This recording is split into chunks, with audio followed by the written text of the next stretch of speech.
جنگی که امروز درش قرار داریم، امروز فکر میکنم روز پنجم یا ششم این هست. جنگ آمریکا و اسرائیل علیه مواضع جمهوری اسلامی، علیه مواضع سرکوب و به اصطلاح جنگی و نظامی جمهوری اسلامی. میخوام بگم احساس متناقضی در ما به وجود میاره. از یه طرف ما خوشحال هستیم که حکومتی رو که سالهای سال بر سر ما با زور و آدمکشی و به اصطلاح زندان و اعدام و اینها حکومت کرده رو میتونیم به یک کمکی، به یک واسطه‌ای از بین ببریم. از طرف دیگه این جنگ خودش اصلا احساس این که در جنگ هستی، دیدن این که شهرهای ما زیر بمباران هستن، زیر راکت هستن، خب غم انگیزه. کشته شدن آدم های بیگناه غم انگیزه. اینکه این صداها باعث سلب شدن آسایش آدم ها میشه. این برای افرادی که مریض هستن، کسانی که بیمار هستن، کسانی که سن بالایی دارن، حیوانات و همه اینها مسلماً ناراحت کننده است. اما ما چرا ناچار بودیم از این جنگ در شرایط امروز؟ من میخوام در مورد این صحبت بکنم که این جنگ در واقع خواسته مردم ایران هست برای نجات. مردمی که سالهای سال زیر این سرکوب ها، زیر این به اصطلاح شرایط سخت زندگی کرده بودن. همین دیما که ما دیدیم، خیلی راه دوری نمیخواد بره، تاریخ به اصطلاح خیلی قدیمی که نیست. همین دیما ما دیدیم که چطور جمهوری اسلامی با مردمی که به میدان اومدن، به خیابون ها اومدن، در شهرهای کوچیک بزرگ، همین دیما دیدیم چجور سرکوب کرد، چطور کشت. اتفاقی نکشت، رسما کشت. یعنی با گلوله در گلو، در سر، در پهلو، قلب. خب این چیز خیلی واقعی و مستند هست. این آماری که از کسانی که از دست رفتن، جان فدا شدن، آماریه که به نظر من آمار کمیه. یعنی ما زمان به زمان اطلاعاتمون، آگاهیمون که بره بالا، اسناد و مدارک بیشتر بیاد، خیلی از خانواده‌ها جرئت کنن بیان حرف بزنن، تازه متوجه میشیم که این آمار چقدر بوده و چجور بوده. اما بحث من امروز در مورد اینه که این بحث جنگ برای ما یه مقدار ما رو دچار یک تناقضی میکنه، تناقض به لحاظ وجودی. و این از این لحاظ که خب ما که نمیخوایم جنگ بشه، ما نمیخواستیم مثلا جنگ بشه، ما اصلا مخالف هر نوع جنگی هستیم، ما که دوست نداریم در اون ور کره زمین هم جنگ بشه، چرا الان باید تحمل بکنیم و چطور باید تحمل بکنیم؟ چطور باید سالهای بعد با این مسئله کنار بیایم که جنگ شد؟ و چون از این به بعد خواهیم شنید که مثلا یه آدم بیگناهی هم این وسط کشته شده. من میخوام در مورد این تناقض صحبت کنم، به خصوص این که من دارم ببینم خیلی ها که خودشون سالهای سال از بودن جمهوری اسلامی استفاده کردن، لذت بردن، همین امروز از مواهبشون برخوردارن از طرف رژیم. اصلا بودن همچین رژیم آدمخواری در جهان برای اینا منفعت داره. اینا میخوان خودشونو بچسبونن به اون آرمان فلسطین، میخوان بچسبونن به غزه، صهیونیست ستیزی، اسرائیل ستیزی و این ادبیاتی که در واقع ادبیات 57 مال ما نیست، مال دوره‌های ما نیست، مال دوره‌هایی نیست که ما تجربه کردیم. اصلا اسرائیل چه ربطی به ما داره؟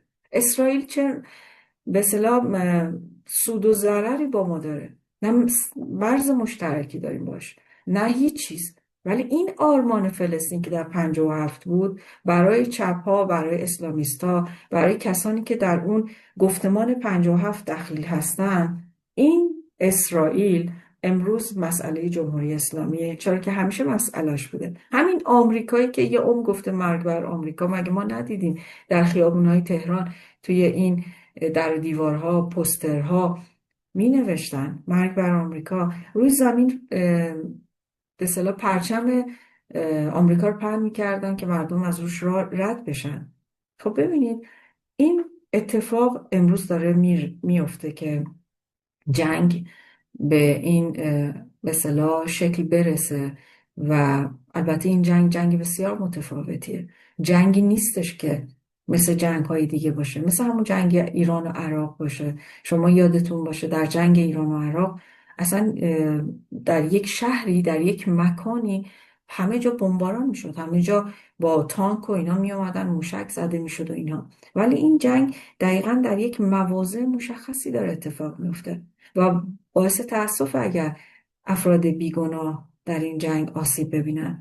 باعث تاسفه، باعث رنج ماست، باعث شرمساری ماست که مملکت ما که مملکت متمدنیه، مردمان متمدنی هستیم، دچار بخوایم هر نوع جنگی بشیم. اصلا بحث امروز و دیروز نیست. اما ببینید، جمهوری اسلامی ما رو به همه راه ها کشوند، ما رو به همه بی‌آبرویی ها کشوند، ما رو دچار هر نوع آسیب روانی، جسمی، مالی، اقتصادی به اصطلاح مملکتی کرد. ما رو فراری داد از مملکتمون، از سرنوشتمون. ما رو مثل کسانی که در جنگ بودن از طرف مگر ما خیلی ها رو ندیدیم، نشنیدیم که مثل کسانی که در یک سرزمین های جنگ زده زندگی میکردن، مردم ایران کار داشتن، خونه داشتن، با بچهشون، با خانوادهشون، از طرف اون به اصطلاح دریا و اقیانوس با یک کشتی کوچیکی رد می شدن، پناهنده که برن پناهنده بشن. از طرف جنگل خیلی از جوانای ما رفتن که برن از کوه و کمر و اینها رفتن که پناهنده بشن، بدون اینکه در واقع جنگی در کشور ما بوده باشه. در 47 سال گذشته اینطوری بود. خیلی از خانواده ها رو ما میشنیدیم که کار داشتن، شغل داشتن، یه خونه، ماشینی، همه چی داشتن، بچه کوچیک داشتن و اینها از طریق راههای خطرناک از ایران فرار کردن. این حکومتی که مرگافرینه، حکومتی که آدم‌ها توش آینده‌ای برای خودشون نمیبینن، حکومتی که جوری به اصطلاح کارشو پیش میبره که آدم‌ها هیچ فردایی برای خودشون نمیبینن. خب این حکومت جنگه، حکومت مرگه. مگه جنگ معنیش چیه؟ جنگ به معنی ویرانیه، به معنی کشتاره، به معنی اینه که در یک شرایط پیش آمده یک دفعه یه عالمه آدم میمیرن، یه عالمه جا خراب میشه، ویرانی میشه. خب ما این در 47 سال این شرایط رو داشتیم بدون اینکه رسما جنگی باشه، حالا غیر از جنگ ایران و عراق. ما این شرایط رو داشتیم که آدم ها سوار یه ماشین می شدن به خاطر جاده های فرسوده، به خاطر ماشین های بیکیفیت، به خاطر هزار یک عامل کشتار می شد. کشتار وسیع، یک عید مگه کم یادمونه که مردم برای سفر می رفتن و برمیگشتن. مثلا میدیدی تو این هر عیدی، در هر نوروزی چقدر کشتار و اتفاق میافتاد در این سفرها، در این تصادفها. خب اینا اتفاق افتاده، اینا در شرایطی بوده که جنگ نبوده، در شرایطی که ما ایران رو روز به روز فقیرتر دیدیم، شهرامون روز به روز ناتوانتر شد و دیدیم که ساختارها خراب شده. چقدر کوچه ها، خیابون ها، شهرسازی اصلا طبق قانون شهرسازی ساخته نشده. چقدر بناهای فرسوده وجود داره، مکانهای وجود داره که حکومت براش کاری نکرده که برای اینها یک به اصطلاح بازسازی بکنه. غیر از این چقدر شهرهای ما فرونشست کرده، چقدر دریاچه‌های ما خشک شده، رودخونه‌های های ما خشک شده، چقدر محیط زیست ما آسیب دیده. میخوام بگم که جنگ واقعی اینه. جنگ واقعی اونجاییه که مردم تا دم در خونهشون ناامنی رو دارن میبینن، تا دم در زندگی معمولیشون ناامنی و به اصطلاح ناتوانی رو دارن میبینن. این جنگ واقعیه، نه این جنگی که الان توش هستیم. حتما نتیجه خوبی داره. در روزهای اول این جنگ، در روز اولش که خونه این جلاد به اصطلاح معاصر که 37 سال بر سر این حکومت کار کرده، نفر اول بوده، یه حکومت امنیتی، یک نظام بسیار امنیتی، سرکوب، آدم ربایی، کشتار، همه اینا اتفاق افتاده. خب روز اول جنگ این آدم نابود شد. روز اول جنگ خونه این زده شد به صورت نمادین. این نمادین بودنش خیلی مهمه. و این معنی که همه جلادها، همه رژیم های توتالیتر میخوام بگن ما فنا ناپذیریم، ما فنا شدنی نیستیم، ما نامیرا هستیم.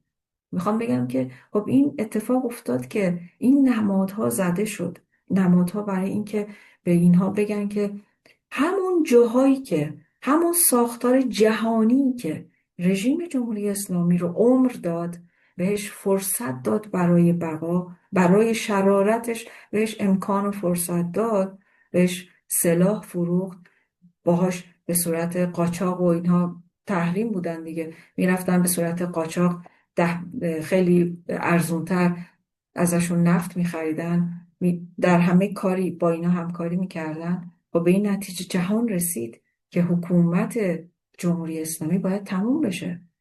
این سپاه پاسداران به عنوان یک نظام به اصطلاح تروریستی، یک گروهک تروریستی باید برخورد بشه. همین سپاه پاسدارانی که هم به عنوان سرکوب، هم به عنوان جنگ، هم به عنوان نیروی اقتصادی، نیروی به اصطلاح امنیتی، همه این کارا رو کرده در تمام این سالها. چی هست در ایران که از دست سپاه خارجه؟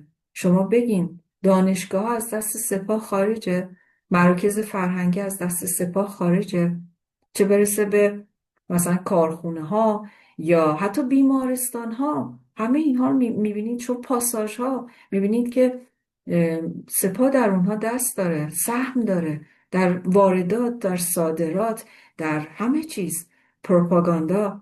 خب ما داریم اینو میبینیم و این اتفاق خیلی اتفاق خوبیه که جهان به این سمت رسید و اینو باور کرد که جمهوری اسلامی دیگه عمرش تموم شده و این رو مدیون خون آزادی خواهانی هستیم که به خیابون اومدن. تمام کسانی که به خیابون اومدن، چه کسانی که زنده هستن و چه کسانی که جاویدنام شدن. و نمیتونیم بگیم که چند میلیون آدمی که در دیما اومدن در خیابون اینها موثر نبودند. چرا موثر بودن؟ چه بسا یه زمانی مثلا اسرائیل از جون خودش میترسید، میخواست به اینا حمله کنه، جنگ 12 روزه رو داشتیم، اما کسانی که به خیابون اومدن برای بیان خواستشون، نیازشون و برای بیان اینکه ما چه چیزی میخوایم، نه اینکه از تو خواهش میکنیم، ما نیاز خودمون رو به صورت ایجابی داریم مطرح میکنیم، نه به صورت درخواست از اینکه آقا یه خورده مثلا اقتصاد رو خوب کن یا مثلا یه چیزی در این حد. نه، در این حد نه. مردم در تمام این سالها به میدان اومدن، اعتراضهایی رو کردن. ممکنه به شکل مثلا اصلاح طلبی، به شکل مسالمت جویانه تداعی شد، ولی مسالمت جویانه هم همیشه نبود. این همه آدمی که اعدام شدن، این همه جوانایی که در خیابونها کشته شدن، سرکوب شدن، این همه بچه های جوون، دختر پسرای نوجوان ما که کشته شدن در این همه سال، از دهه 60 تا همین امروز که بخوایم نگاه بکنیم، در این عمر 47 ساله، خب داریم ما اینا رو میبینیم و میدونیم که اگر کسانی به میدان نمی اومدن، یعنی در این دیما از شهرهای مختلف شما نگاه بکنین دیگه، اگر به میدان نمی اومدن و اگر جمهوری اسلامی این در واقع یه مقدار عقل داشت و میخواست مثلا پنهانی، مثل همیشه پنهانی سرکوب بکنه و این کشتار وسیع رو انجام نمیداد، جهان باز ساکت میمون. جهان باز دوباره مثل همون 1401 دوباره می اومدن موهاشون رو قیچی میکردن، میرفتن اون طرف قرارداد میبستن. مگه کشور سوئد نبود؟ مگه دولت همین امروز دولت سوئد همچنان داره با جمهوری اسلامی مماشات میکنه؟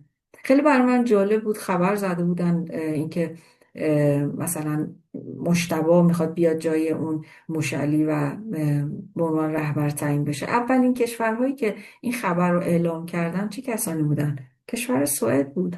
ادعای دموکراسی، ادعای آزادی خواهی، ولی برای جهان سوم چون منافعشون از اونجا تامین میشه، هر چیزی برای اونا باید اتفاق بیفته. خودشون مقر در واقع پناه دادن به خیلی ها میشن، کمک کردن به مثلا خیلی ها میشن، ولی در کنارش میبینین که همینها بیشترین ریاکاری رو دارن انجام میدن و حمایت میکنن از جمهوری اسلامی. در خیلی کشورهای دیگه همین امروز داریم میبینیم. اما این اتفاقی که افتاد، همین قتل عامی که اتفاق افتاد در دیما، خیلی از کشورهای جهان رو بیدار کرد که این منافع کوتاه مدت خودشون رو فقط در نظر نگیرن. این حکومتی که به راحتی میتونه برای یک اعتراض مردم بی سلاح، مردمی که خیلی مسالمت جویانه اومدن تو خیابون، نیومدن روز اول که مثلا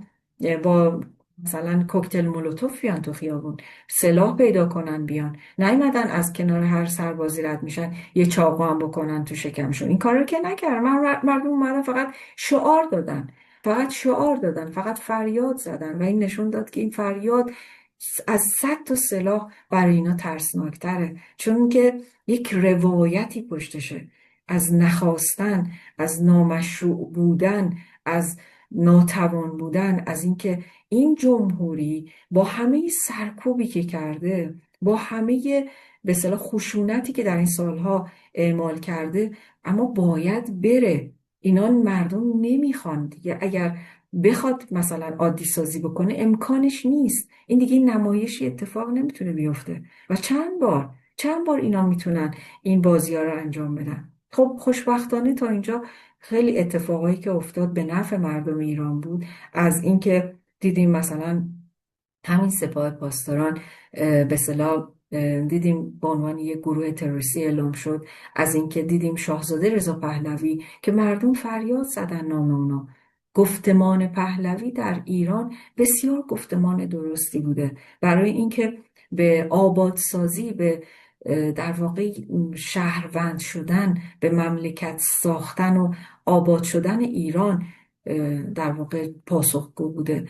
و دیدیم که مردم وسط جمهوری اسلامی گفتن پهلوی برمیگرده. خب شما نگاه کنین خیلی از این جاهایی که در دنیا همیشه پاتوق جمهوری اسلامی بوده که بعد از هر سرکوبش بلند شه بیاد توی اونجا در مورد خودش حرف بزنه و توجیه بکنه و عادی سازی بکنه، دیدیم که دیگه اون کشورها اجازه ندادن اینها بیان و این خیلی خبر خوبی بود، اتفاق خوبی بود. اتحادی که برای مردم رخ داد اتحاد خیلی زیبایی بود. اینکه از داخل کشور، اینکه از خارج کشور، شما دیدین همه به میدان ها اومدن. در 14 فوریه نگاه کنید از چه شهرهایی، چه کشورهایی مردم تظاهرات کردن، اومدن تو خیابون. نزدیک 2 میلیون نفر، خیلیه که افراد تبعیدی در یک سرزمینی 2 میلیون نفر از کشورهای مختلف در 3 شهری جمع شدن. شهرهای دیگه هم بودن که کمتر مثلا توشون جمعیتی بود، اما نزدیک 2 میلیون نفر آدم کم کم جمع شدن و گفتن که ما همراه هستیم، هم صدا هستیم با مردم ایران. ما هم اون وطن، اون سرزمین هنوز وطن ماست، میخوایم اونو بسازیمش، میخوایم برگردیم به کشور خودمون. ما اصلا دنبال این نیستیم که پناهنده بشیم، دنبال این نیستیم که بیایم در این کشورها بخوایم بمونیم. ما کشور داریم. ببینین اینی که وقتی به اینها فکر میکنیم، امروز وقتی به شرایط امروز نگاه میکنیم، شرایط به اصطلاح جنگ رو نگاه میکنیم، اینجاست که این تناقض جنگ برای ما یه مقدار قابل تحمل میشه. این دردی که ما داریم تحمل میکنیم از دیدن این حمله ها، این دودهای سیاه و سفید و رنگ به رنگ پیچیده و همینطور مواج که تو آسمون میرن، اینها با این عقل، با این فکر، با این تاریخ میتونه برای ما درک بشه که از کشورهای دیگه به ما داره کمک میشه. ما کمک احتیاج داریم. چطوری ما بتونیم هر بار بیایم اعتراض بکنیم و هر بار کشته بشیم، زندان بریم و نابود بشیم؟ چقدر دیگه میخوایم از این کشور مهاجرت کنیم؟ چقدر دیگه میخوایم توی این کوهها و دریاها غرق بشیم، بمیریم، خشک بشیم، یا برسیم به کشورهای دیگه ازشون به اصطلاح طلب کمک بکنیم؟ یک سرمایه بزرگی پشت سر ما در ایران هست که سالهای سال از به اصطلاح جمهوری اسلامی از این استفاده کرده برای بقای خودش، در حالی که پول ملت ایران بوده. این سرزمین پر از نعمت، پر از گوهر، گوهر معنوی، گوهر مادی که در ایران ما داریم میبینیم، میشناسیم. خب اینها در اختیار اینها بوده همه این سالها. برای همین اینها شلاقشون همیشه رو سر مردم بلند بوده و مردم رو سرکوب کردن. چه شهرهایی در ایران آباد شده، آبادتر شده؟ شما نگاه کنین به خوزستان، شما نگاه کنین به ایلام، به کردستان نگاه کنین، به کرمانشاه نگاه کنین، به سمت کرمان برید، سمت بلوچستان برید، بندر عباس رو نگاه کنید. حتی خیلی شهرهای دیگه‌ای که آباد بودن امروز دیگه آباد نیستن. کاری که جمهوری اسلامی کرده در رها کردن یک سرزمین این بوده که آدمها رو در مرز بقا قرار داده. و این بدترین شرایط زندگیه که آدم فقط به یک مرز بقا متصل باشه. یعنی بگه همین امروزم که گذشت، امروزم که آب و نون داشتم، امروزم که پول برقمو دادم، پول کرایه خونمو دادم، امروزه که مثلا سر کردیم ببینیم فردا چی میشه. یعنی هیچ امیدی، هیچ پروژه‌ای برای فردای زندگی نداشته باشی، هیچ معنایی برای زندگی کردن نداشته باشه. اینه که مردم اومدن به خیابون برای اینکه با تمام وجودشون فریاد بزنن که ما کی هستیم؟ ما هستیم اصلا. چون جمهوری اسلامی مثل هر رژیم توتالیتر میخواد بگه اصلا کسی وجود نداره. این صدایی که میشنوید این صدای واقعی نیست. برای همینه که امروز خیلی ها سعی میکنن بگن که بله این انقلاب جدید مثل انقلاب 57 ما داریم میبینیم، ما داریم کشف میکنیم که اشتباه دارن میکنن ملت و اینها. چرا؟ کسانی که در 57 به میدان ها اومدن واقعا چه چیزشون به این شدت اونها رو آزار میداد که بیان و یه مملکت رو زیر رو بکنن؟ و کسانی که در یک اشتباه بزرگ دست دارن آیا حق دارن که باز بیان و به عنوان یک فرد عاقل، به عنوان یک فرد دانا صحبت کنن و بیان بگن که شما هم اشتباه نکنید، شما دارید اشتباه میکنید؟ تو اگر میتونستی درست رفتار بکنی در همون سال 57 درست رفتار میکردی، طرف درستی میایستادی، یا حداقل در این 47 سال حداقل نشون میدادی که کی بودی چی بودی. تا همین دیروز همه این 57 رو که شما نگاه میکنین امروز دارن جلز و ولز میکنن که جنگ شده و فلان. شما نگاه کنین تا همین پریروز بلند شدن میرفتن ایران میومدن چاپلوسی جمهوری اسلامی میکردن، از مواهب جمهوری اسلامی میخوردن. خیلی از این کسانی که من میشناسم در ادبیات، در نوشتن، در کتاب، اینا برای جمهوری اسلامی داشتن اینها در واقع ماستمالی میکردن به اسمهای دیگه. از عرفان مثلا نقد میکردن ولی میدیدی در کنارش فقه و ترویج میکنه. از مثلا زنها یاد میکردن، در کنارش میدیدی یه چیز دیگه از جمهوری اسلامی رو داره تایید میکنه. میخوام بگم که امروز کسانی که دارن صحبت میکنن، میخوام بگم امروز هیچ ربطی به 57 نداره. انقلاب امروز علیه یک انهدامه. انقلاب امروز علیه یک ساختار فاسد مرگافرینه. انقلاب امروز علیه نابودی چند نسل آدمه. ما در سال 57 آدم ها داشتن یک شرایط زندگی عادی رو میکردن.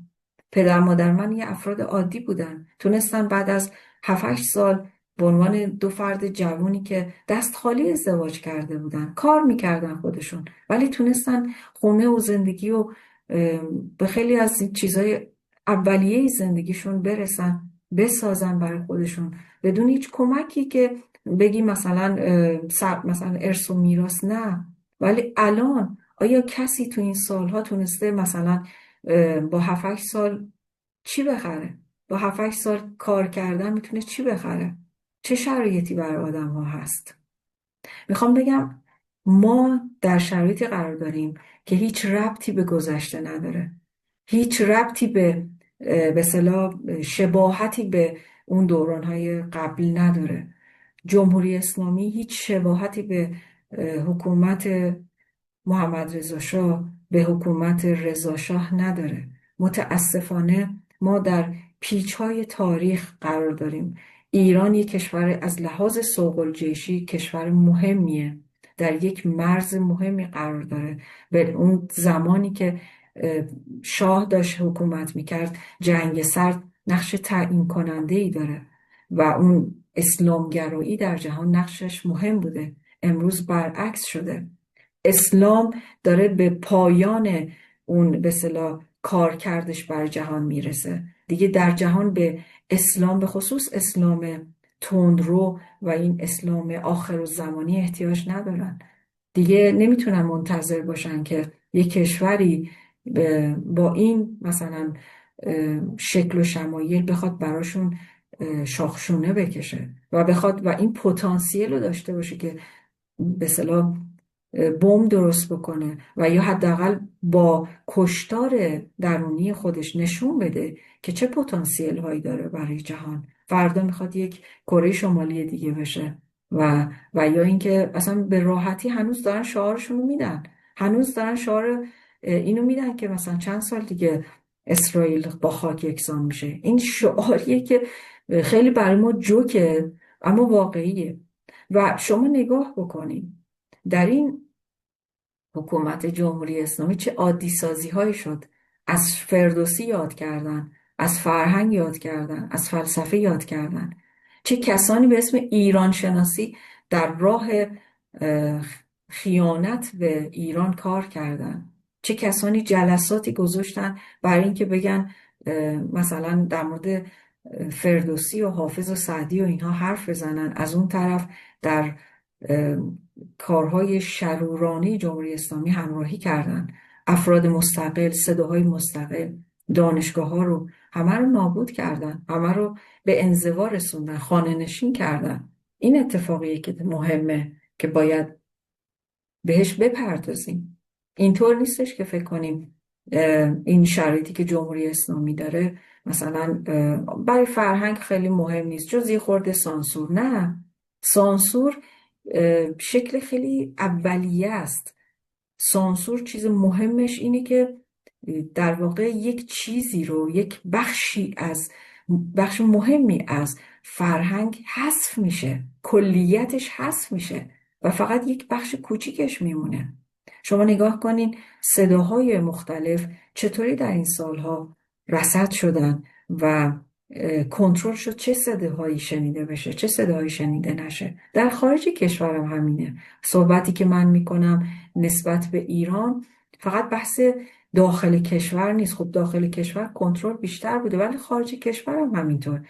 چقدر ما صحبت از این شنیدیم که مثلا دارن روی مثلا فردوسی در خارج کشور کار میکنن. این همه بودجه‌ای که خرج این بنیادهای فرهنگی به اسم مثلا ارسال استاد، ارسال مؤلف، نویسنده به خارج کشور دیدیم که دارن انجام میدن و با همکاری جریان‌های به اصطلاح چپ جهانی، همه این کسانی که به همون آرمان فلسطین که اینا بهش اعتقاد دارن باور دارن و یا یه بازیای ضد امپریالیستی و از این چیزهایی که اصلا هیچ ربطی به ما نداره، هیچ ربطی به مردم ایران که برای زندگی کردن عادی در کشور خودش با مشکل مواجهن هیچ ربطی نداره.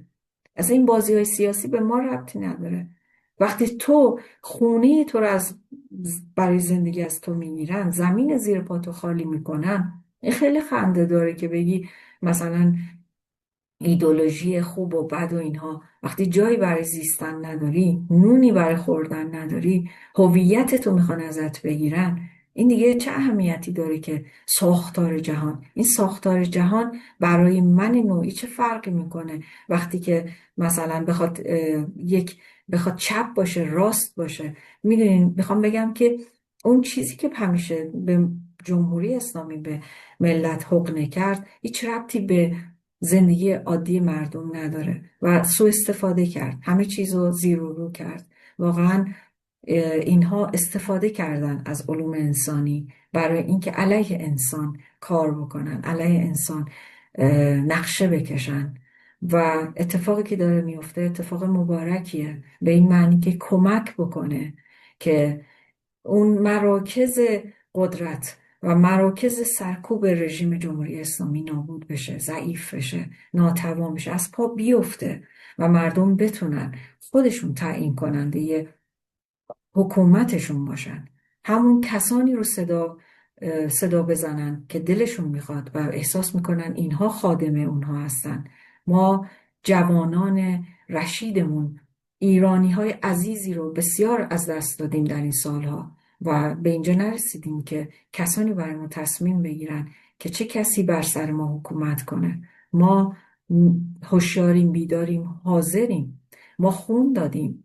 ما به یاد داریم که در چه دوره‌هایی، در چه کشورهایی به این جمهوری اسلامی امکان بقا دادن و کمک کردن برای اینکه ادامه پیدا بکنه. برای همین این جنگ رو به این معنا می‌بینیم که این جنگیه برای اینکه دورانی رو برای ما آماده کنه که ما بتونیم خودمون برای خودمون تصمیم بگیریم، حکومتمون رو تعیین بکنیم و دوباره مثل 57 با اون خمینی شیاد فریبمون نده و ما هوشیار هستیم. و از این بابت من خواستم این ویدیو رو ضبط کنم و در مورد این صحبت بکنم که امروز تناقض هایی که وجود داره، این تناقض ها میتونه ذهن ما رو خسته بکنه، میتونه بعضی ها رو که از لحاظ فکری سست هستن، ضعیف هستن رو تحت تاثیر قرار بده.